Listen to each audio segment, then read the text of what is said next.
제목은 하나님의 생각과 사람의 생각. 우리의 생각과 하나님의 생각은 좀 다르죠. 하나님은 우리의 생각, 하나님의 생각에 공감대가 형성되기를 바랍니다. 그래서 공감대가 형성되면 서로 얘기를 해도 즐겁고 무슨 일을 같이 해도 즐겁고. 로마서 10장 10절 사람이 마음으로 믿어 의에 이르고 입으로 신하여 구원에 이르느니라. 이 말씀만 떨어뜨려 놓고 보면은 말만 잘하면 구원 받는구나 라고 생각할 수 있겠죠. 근데 바울이 이 말을 기록하게 된 배경을 좀 생각을 해봐야 돼요. 바울은 로마서부터 바울 서신을 마지막까지 다 구약 성경에 대한 충분한 연구를 통해서 구약 성경을 통해서 우리가 이해하고 있어야 될 것들을 본인의 편지서들에 기록해서 보낸 거죠. 자기의 생각을 기록한 게 아니고 구약 성경에 기록되어 있는 것들을 이해할 수 있게끔 풀이를 잘 해주고 있는 거라고 생각을 해요. 일종의 강해, 일종의 주해서겠죠. 신명기 30장 14절 오직 그 말씀이 너에게 매우 가까워서 내 입에 있으며 내 마음에 있은즉 내가 이를 행할 수 있느니라. 지금 로마서 10장 10절은 실제적으로는 신명기 30장 14절의 말씀에 대한 강해라고 생각하시면 돼요. 우리가 선을 행해야 되는데 선을 행하기 위해서는 어떻게 해야 되느냐. 첫 번째는 그 말씀이 내 입과 내 마음에 있어야 되는데 바울은 마음이 먼저고 그 다음에 입으로 신하게끔 돼 있다라고 하는 거예요. 로마서 10장 10절 말씀을 좀 더 확대해서 봅시다. 로마서 10장 8절부터 한번 읽어봅시다. 그러면 무엇을 말하느냐. 말씀이 너에게 가까워 내 입에 있으며 내 마음에 있다 했으니 이 말이 아까 읽은 신명기 30장 14절 말씀을 인용한 거죠. 곧 우리가 전파하는 믿음의 말씀이라. 네가 만일 네 입으로 예수를 주로 신하며 또 하나님께서 그를 죽은 자 가운데서 살린 것을 네 마음에 믿으면 구원을 받으리라. 사람이 마음으로 믿어 의에 이르고 입으로 신하여 구원에 이르느니라. 우리가 우리 삶에서 마음으로 믿는 건 뭐고 입으로 신하는 건 뭔가를 좀 더 성경적으로 알아보는데 이것과 관련해서 지금 로마서에서 바울이 말하고자 하는 것은 믿음으로 말미암아서 의롭다 함을 받는 거, 믿음으로 말미암아서 구원에 이르는 방법을 계속 로마서에 말하고 있는데 이것은 바울의 방법론이 아니고 구약 성경에 기록된 것을 바울이 잘 이해해서 얘기를 하고 있는 거란 말이에요. 그러므로 신약 성경은 성경이고 구약은 오래된 거라서 이미 피했다고 생각하는 것들은 신약 성경을 기록한 많은 사도들의 의중을 전혀 간파하지 못하고 또 엉뚱한 종교를 만들고 있는 거죠. 마태복음 12장 31절로 37절 나무도 좋고 열매도 좋다 하든지 나무도 좋지 않고 열매도 좋지 않다 하든 자라. 그 열매로 나무를 아느니라. 열매로 나무를 알 수 있다면 사람은 뭘로 아느냐면 말로 아는 거죠. 독사의 자식들아 너희는 악하니 어떻게 선한 말을 할 수 있느냐. 이는 마음에 가득한 것을 입으로 말함이라. 선한 사람은 그 쌓은 선에서 선한 것을 내고 악한 사람은 그 쌓은 악에서 악한 것을 내느니라. 내가 너희에게 이르노니 사람이 무슨 무익한 말을 하든지 심판날에 이에 대하여 신문을 받으리니 네 말로 의롭다함을 받고 네 말로 정죄함을 받으리라. 그래서 우리는 생각을 하게 되고 그 마음에 생각한 것을 입으로 뱉게끔 돼 있어요. 그래서 입으로 뱉은 말 때문에 우리가 심판받는다는 건 뭐냐면 우리의 생각으로 심판을 받는다는 거예요. 우리의 생각에 예수님이 아닌 세상으로 가득 채워진 생각이라면 우리는 예수님에 대해서 말하지 않고 세상에 대해서만 말하게끔 돼 있어요. 자, 믿음으로 말미암는 의인은 생각의 변화이다. 내가 생각이 바뀌어야지, 내가 선한 생각을 해야지 선한 말을 하고 선한 행동을 할 수 있어요. 이게 믿음이에요. 이게 믿음으로 말미암는 구원이에요. 그러므로 내가 엉뚱한 말을 지금 막 하면서 나는 구원받았다라고 하는 거는 믿음으로 말미암는 칭의가 무슨 뜻인지를 모르는 거예요. 그러면 어떤 생각을 하여야 구원을 받습니까? 칭의의 기본을 물어보는 거예요. 우리가 개인적으로 구원을 받으려면 어떤 생각을 해야 돼요? 나에 대해서. 내 스스로는 구원에 이를 수 없다라는 생각을 해야 돼요. 나는 구원받을 가치가 1도 없다. 그게 칭의의 시작이에요. 내가 아무리 노력하고 내가 아무리 착한 일을 하더라도 나는 구원받을 수 없다라는 생각이 칭의의 기본이에요. 스타트. 만약 이 생각에서 벗어나면 칭의가 없는 거예요. 근데 대부분 사람들이 처음에 스타트는 이렇게 하죠. 아, 나는 진짜 죄인이야. 나는 구원받을 수 없어. 근데 막상 이 칭의를 경험했다고 하는 사람들은 바로 이 처음 사랑을 잊어버려요. 에베소 교인들만 처음 사랑을 잊어버린 게 아니고 우리들은 신앙생활 할 때 신앙생활을 한 초기 몇 개월을 지나면 거의 대부분 사람들이 일을 할 때 싹구는 걸잖아요. 내가 이만큼 했으니까 돈을 받아야지 라는 거잖아요. 근데 우리 무익한 종들은 나는 한 것도 없는데 주님께서 나한테 일당을 주시네? 라는 거잖아요. 이 생각의 차이가 칭의를 완성하고 못 완성하고 차이라는 거죠. 내 속에 선한 것이 없다. 나는 구원받을 가치가 없다. 나는 아무런 공로가 없다.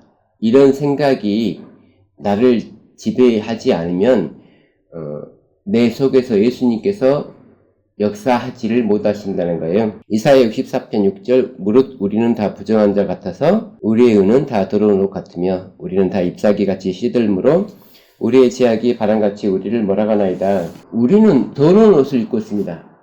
이 세상 어떤 사람도 자기 힘으로 옷을 깨끗하게 할 수가 없어요. 깨끗한 옷을 자기 스스로 입을 수가 없다는 거죠.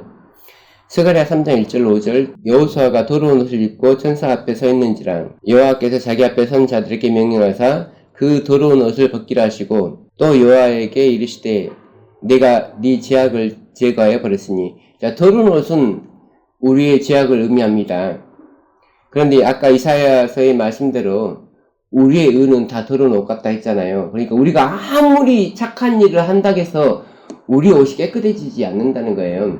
그런데 더러운 옷을 벗길 수 있는 분은 여기서 예수 그리스도밖에 없다.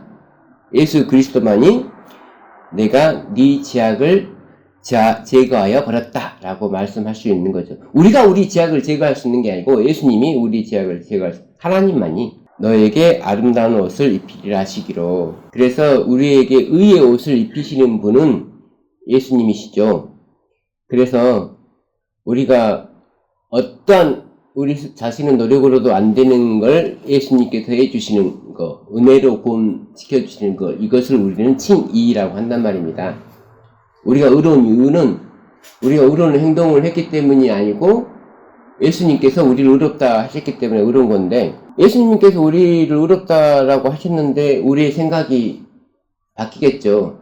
우리의 생각이 바뀌었기 때문에 의롭다 하신 게 아니고 의롭다 하셨기 때문에 우리의 생각이 바뀐다는 거죠. 그러므로 내가 생각이 안 바뀌고 계속 있다는 것은 예수님께서 의롭다 하신 말을 거절하는 거죠. 엘렌.G. 화이트 여사가 쓴 믿음과 행함이라는 책 20쪽에 믿음과 행함으로 어떤 사람이 구원의 선물을 살 수 있다면 창조주는 피조물에 대하여 의무 아래 놓이게 된다. 나는 믿음이 있어요, 하나님. 내 믿음 보고 나를 구원해 주셔요. 믿음으로 구원 받는다면서요.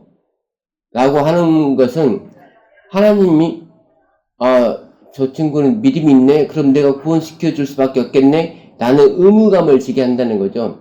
우리의 믿음이 우리를 구원하는 게 아니에요. 우리의 행함이 우리를 구원시키는 게 아니에요. 우리의 믿음이 됐든 우리의 행함이 됐든 그것은 다 우리의 의예요. 자, 그럼 아까 우리가 생각해 봤잖아요.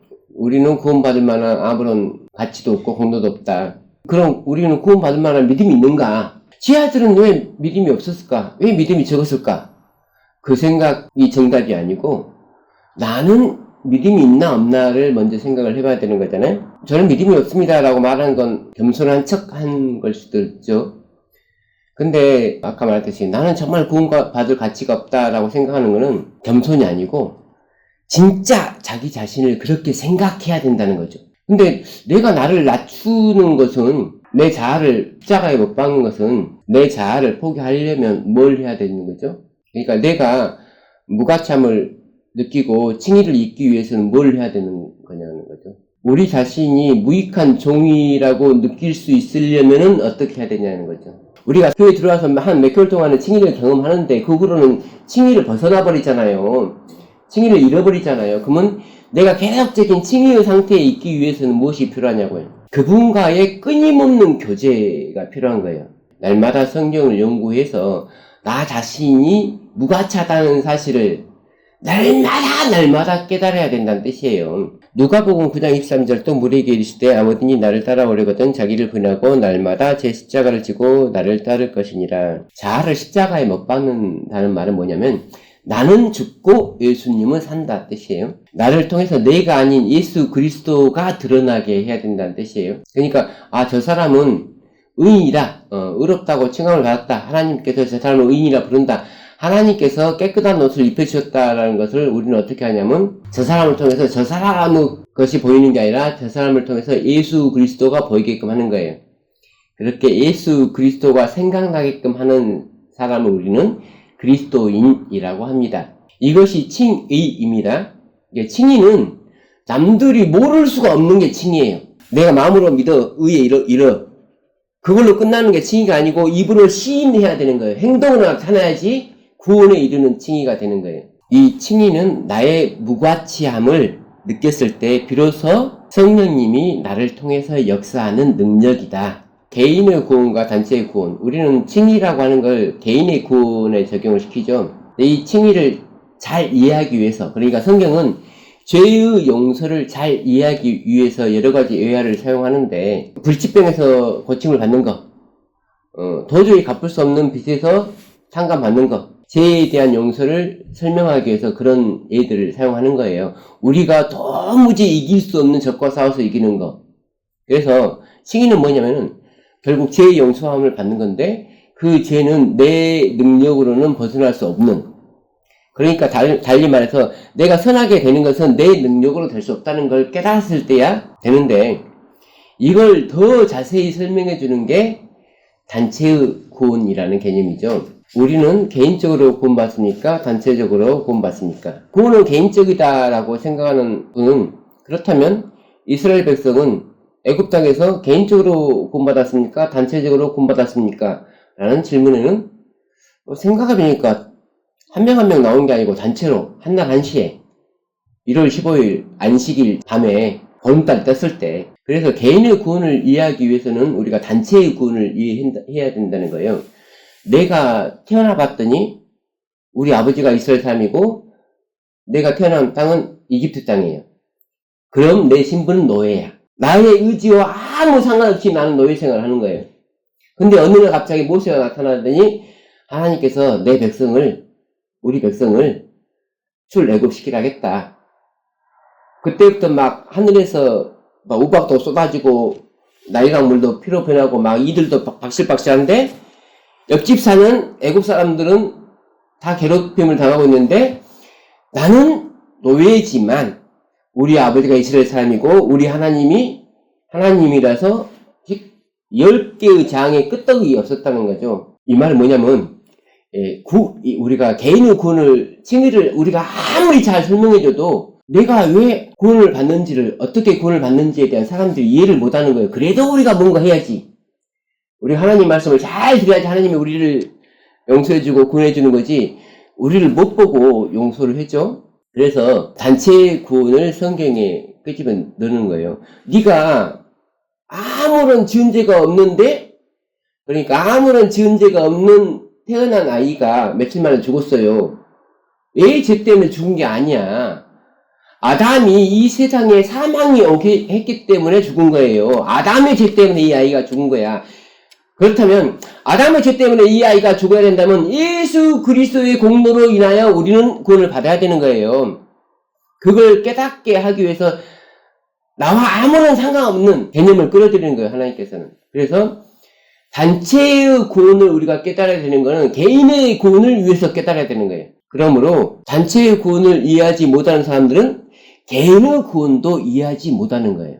칭의는 개인의 구원, 성화는 단체의 구원. 그래서 칭의와 성화의 관계를 깨닫는다는 건 우리가 어떤 식으로 구원을 받는지를 개인적으로, 단체적으로, 역사적으로, 신학적으로, 미래적으로, 영적으로 다 깨닫는 거예요. 나쁜 짓을 안 하면 착한 사람입니까? 세상은 가만히 있으면 착하다 그래요. 성경에 뭐뭐 하지 마라, 뭐뭐 하지 마라, 뭐뭐 하지 마라 그러면 가만히 있어야 돼, 이거. 가만히 있으면 저 사람은 의인이야. 근데 가만히 있다는 건 생각을 안 하는 거죠. 나쁜 짓을 안 한다고 착한 사람이 아니고 선한 일을 안 하면 나쁜 사람인 거예요. 내가 선한 생각을 하고 있어야지 나쁜 사람이 아닌 거지, 가만히 있는다고 착한 사람이 된다는 건 아니잖아요. 그래서 신앙은 적극적인 표현이 필요해요.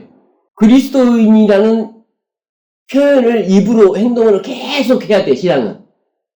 또 성경은 우리가 하나님 법대로 살 때 그렇게 살도록 구성이 되어 있어요. 두라평지에 신상을 세워놓고 절을 하라고 했을 때 절을 하지 않겠다는 적극적인 의사표시를 해야 되는 거예요. 그냥 뭐 이렇게 남들 고개 쉬니까 나도 그냥 이렇게 이쪽, 신상은 저쪽에 있는데 나는 그냥 이렇게 좀 숙인 척 했어. 나는 절대 절 안 했거든. 그건 적극적인 의사표시가 아니에요. 뻔뻔히 써갖고 나 안 해. 이게 적극적인 의사표시예요.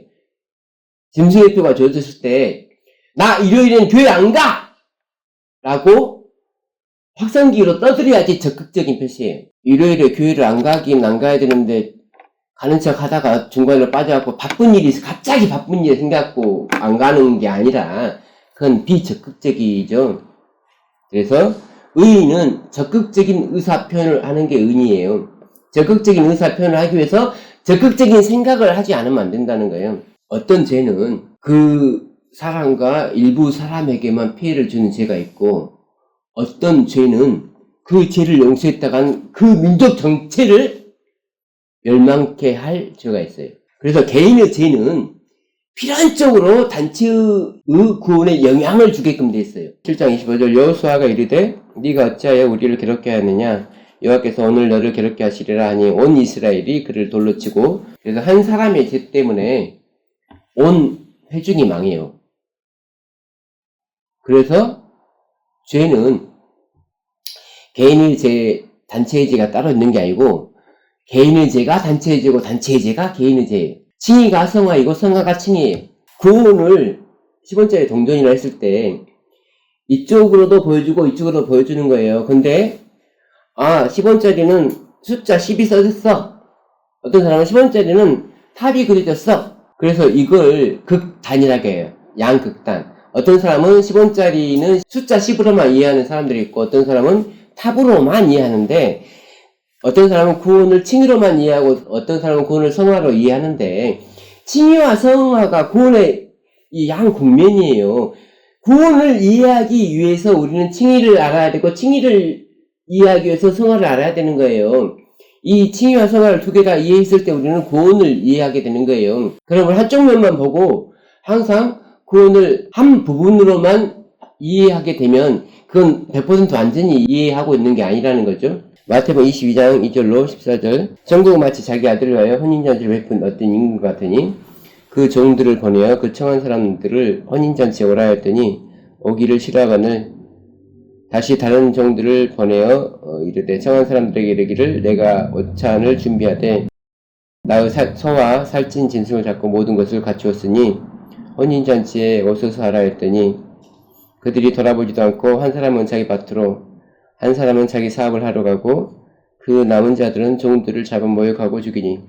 마태복음 20장에서 자기 아들을 위해서 혼인잔치를 베푼 왕이 있는데 처음에 청했던 사람들이 누구냐면 이스라엘 민족이죠. 이스라엘 민족에게 종들을 보냈어요. 선지자들을 보내니까 거절하고 잡아 죽이고 바쁘다고 안 오고, 그래서 7절에 임금이 노하여 군대를 보내어 그 살인한 자를 진멸하고 그 동네를 불사르고, 이것이 유대 민족의 멸망이죠. 8절에 이에 종들에게 이르되 혼인잔치는 준비되었으나 청한 사람들은 합당하지 아니하니. 그래서 처음 선택하였던 민족, 처음 선택하였던 하나님의 나라, 하나님의 백성인 이스라엘이 이제 하나님께 버림을 당하고 대신 잔치에 참여할 다른 사람들을 불러야 되는데, 네 거리 길에 가서 사람을 만나는 대로 혼인잔치에 청하여 오라 한데, 종들이 길에 나가서 누구를 청해 오냐면은 악한 자나 선한 자나 만나는 대로 모두 데려오니. 자, 우리는 하늘나라에 초대를 받았는데 우리가 선해서 초대를 받은 게 아니고 악한 자나 선한 자나 그냥 걸리는 대로, 닥치는 대로. 처음에 초대를 받은 이스라엘 사람들은 어느 정도 갖추고 있던 사람들이란 말이에요. 근데 우리는 전혀 갖춘 게 없는 사람들이죠. 근데 우리의 품성이나 성격을 보지 않고 그냥 닥치는 대로 하나님께서 초대하시는 거예요. 그럼 원래 먼저 초대했던 사람들은 자기들 나름대로 의복을 준비할 시간적인 여유가 있었던 사람들이고, 나중에 온 사람들은 길거리에서 뭐 하다가 바로 불려왔는데 의복을 갖출 시간이 없잖아요. 예. 근데 왕이 왜 이런 사람들을 부를 수 있냐면, 왕이 예복을 입힐 수 있기 때문에, 우리의 더러운 옷을 벗기고 깨끗한 옷을 입힐 수 있는 능력이 왕에게 있기 때문에 부르는 거예요. 우리가 착해서 부른 게 아니고, 임금이 손님들을 걸어 들어올 때 거기서 예복을 입지 않은 한 사람을 보고 이르되 친구여 어찌하여 예복을 입지 않고 여기 들어왔느냐 하니, 그가 아무 말도 못하거늘 어차피 잔칫날을 하루고 길거리 지나가는 사람들을 닥치는 대로 될 것 같기 때문에 옷도 다들 작은데, 이 잔치에 부를 수 있었던 것은 임금이 새롭게 예복을 줄 수 있기 때문인데, 임금이 준비한 예복을 입는 것보다 내가 입고 있는 것도 훌륭하다라고 생각하면, 임금은 이 사람이 악한 자나 선한 자를 안 가렸는데 이 사람은 자기가 선한 자라고 착각하고 있는 거잖아요. 이 사람을 착하기 때문에 부른 게 아닌데 정작 불러서 온 사람은 자기 자신을 스스로 착하다고 생각하는 거잖아요. 이렇게 그리스도의 의를 받아들이지 않고 자기 스스로를 의롭다고 생각하는 사람들에 대해서 임금이 사람들에게 말하되 그 손발을 묶어 바깥 어두운 데에 던지라. 거기서 슬피 울며 이를 갈게 되리라 하니라. 첫 세상을 창조하실 때 하나님께서는 채식을 하라겠죠. 1장 19절에 하나님 이르시되 내가 온 지면을 씨 맺는 모든 채소와 씨 가진 열매 맺는 모든 나무를 너희에게 주느니 너희의 먹을거리가 되리라. 처음 세상을 창조하실 때 하나님께서는 우리에게 창세기 1장 29절에 허락된 것을 우리의 음식물로 주셨어요. 그런데 물로 멸망시킨 후에 두 번째 세상에서는 하나님께서는 창세기 9장 3절 모든 산동물은 너희의 먹을 것이 될지라 채소같이 내가 이것을 다 너희에게 주노라. 갑자기 육식을 허락하셨어요. 이 하나님께서는 첫째 세상에서는 몸에 좋은 채식만을 허락하다가 갑자기 몸에 안 좋은 육식을 허락하셨을까? 뭐 여러 가지 이유가 있지만, 어떤 사람들은 홍수 후에 먹을 것이 없어서, 그러니까 먹을 것이 없었기 때문에 육식을 허락했다는 말은 사실 좀 너무 문제가 많은 말인데, 창세기 8장 6절 12절 또 7일을 기다려 다시 비둘기를 방주에서 내놓으면 저녁때에 비둘기가 그에게로 돌아왔는데 그 입에 감람나무 새 잎사귀가 있는지라. 이에 노아가 땅에 물이 줄어든 줄을 알았으며 또 7일을 기다려 비둘기를 내놓으면 다시는 그에게로 돌아오지 아니하였더라. 비둘기는 귀소 본능이 있죠. 근데 지금 돌아오지 않는 것은 방주가 자기 집이 아니고 원래 자기가 살던 곳이 있다는 거죠. 근데 원래 자기가 살던 곳에 가서 먹을 것이 없었다면 다시 방주로 돌아왔겠는데, 먹을 것도 있고 원래 자기가 살던 곳이니까 거기서 계속 살았겠죠. 마태복음 6장 26절 공중의 새를 보라. 심지도 않고 거두지도 않고 창고에 모아들이지도 아니하되 너희 하늘 아버지께서 기르시나니 너희는 이것들보다 귀하지 아니하냐? 그래서 공중의 새도 먹이시는데 노아의 8명을 먹일 것이 없어서 육식을 허락했다는 건 말이 안 된다는 거죠. 자, 레기 25장 20절 보면 만일 너희가 말하기를 우리가 만일 7째 해에 심지도 못하고 소출도 거두지 못하면 우리가 무엇을 먹으리요 하겠으나, 1년 동안 우리가 일을 안 하는데 어떻게 먹고 살아요? 안식년 다음에 희년이 또 오는 해가 있죠. 2년 동안 놀아야 되죠. 2년 동안 우리가 아무 일도 안 하는데 어떻게 먹고 살아요? 근데 우리에게는 불가능한 건데 하나님은 가능하니까 하라는 거잖아요. 내가 더 많이 주겠다는 거잖아요. 광야에서 40년 동안 이스라엘 백성들은 40년 동안 생업에 종사한 적이 없어요. 근데 40년 동안 먹여 살려줬죠. 근데 노아의 8명을 먹여 살릴, 몇 년간 먹여 살릴 능력이 안 돼서 육식을 허락했다? 그건 말이 안 되는 거잖아요. 그러면 왜 육식을 허락했나? 우리 하나님의 생각을 알기 위해서 성경을 연구하는 거잖아요. 레기 11장 41절로 47절 땅에 기어다니는 모든 길짐승은 너희가 먹지 말지니 이것들은 가증함이라. 44절 나는 여호와 너희의 하나님이라. 내가 거룩하니 너희도 몸을 구별하여 거룩하게 하고 땅에 기는 길짐승으로 말미암아 스스로 더럽히지 말라. 나는 너희의 하나님이 되려고 너희를 애굽 땅에서 인도하여낸 여호와라. 내가 거룩하니 너희도 거룩할지어다. 레기 11장은 부정한 것과 정결한 동물에 대해서 말을 하고 있어요. 그래서 정결한 건 먹어도 되는데 부정한 거 먹지 마라. 홍수 후 노아의 식구들에게 허락한 계명을 성문화 해놓은 거예요. 그래서 육식을 허락한 이유는 뭐냐? 육식을 먹되 정결한 것만 먹어서 거룩하고 속된 것을 구별하고 정한 것과 부정한 것을 구별해라. 그러니까 구원에 이르는 지혜를 얻게 하기 위해서 육식을 허락한 거예요. 원래는 아담과 하와는 육식이 필요 없는 사람들이죠. 완벽하게 만들었으니까 하나님께서. 근데 노아 때까지 세상을 지켜보니까 특단의 조치가 필요한 거예요. 사람들이 생각하는 것이 늘 악해요. 그러면 생각하는 게 늘 악함에서 벗어나서 생각하는 게 늘 하나님을 향하게 하려면 어떻게 해야 되는가? 먹을 때마다 생각하게끔 하자 그 말이에요. 먹을 때마다. 자, 우리가 세상 사람과 함께 식사를 하게 될 때 뭐 고기 먹으라고 주면은 나 고기 안 먹어요. 나는 채식해요. 그러면 더 이상 어떻게 하가 필요 없어요. 왜냐면 세상에도 이미 채식하는 사람이 많기 때문에 그냥 채식해요로 끝나요. 근데 소고기는 먹고 돼지고기는 안 먹어. 그때부터 말이 길어지죠. 왜 하나님께서는 이런 어려운 법을 썼냐? 우리가 말이 길어지려면 생각이 길어져야 되죠. 생각을 하게끔 하려고. 그냥 남들 다니는 첫째 날 이렇게 교회를 가면 되잖아요. 근데 왜 굳이 남들 안 다니는 날, 일곱째 날 교회를 가게끔 하냐고 하나님은. 그래야지 우리가 생각을 해요. 그냥 세상 과학자들이 말하듯이 끝없이 넓게끔 만들어 놓으면 되는데 왜 성경은 하늘이라고 하는 것을 둘째 날 한정되게 만들어 놓냐 이거예요. 생각하라고. 하나님은 우리를 바보로 안 만들었어요. 하나님의 법은 정말 신명막측이에요. 그래서 하나님과 우리가 교감을 하게끔 만들어 놨다니까요. 공감들을 형성하게. 하나님의 생각과 사람의 생각이 만나게끔 법을 통해서. 마태복음 16장 이때로부터 예수 그리스도께서 자기가 예루살렘에 올라가 장로들과 대제사장들과 서기관들에게 많은 고난을 받고 죽임을 당하고 제3일에 살아나야 할 것을 제자들에게 비로소 나타내시니 베드로가 예수를 붙들고 한명하여 이르되 주여 그리 마옵소서 이 일이 결코 죽게 미치지 아니하리이다. 예수께서 돌이키시며 베드로에게 이르시되 사탄아 내 이리로 물러가라. 너는 나를 넘어지게 하는 자로다. 네가 하나님의 일을 생각하지 아니하고 도리어 사람의 일을 생각하는도다. 우리는 베드로처럼 되는 게 간단합니다. 사람처럼 생각하면 돼요. 멸망하려면 사람처럼 생각하면 멸망해요.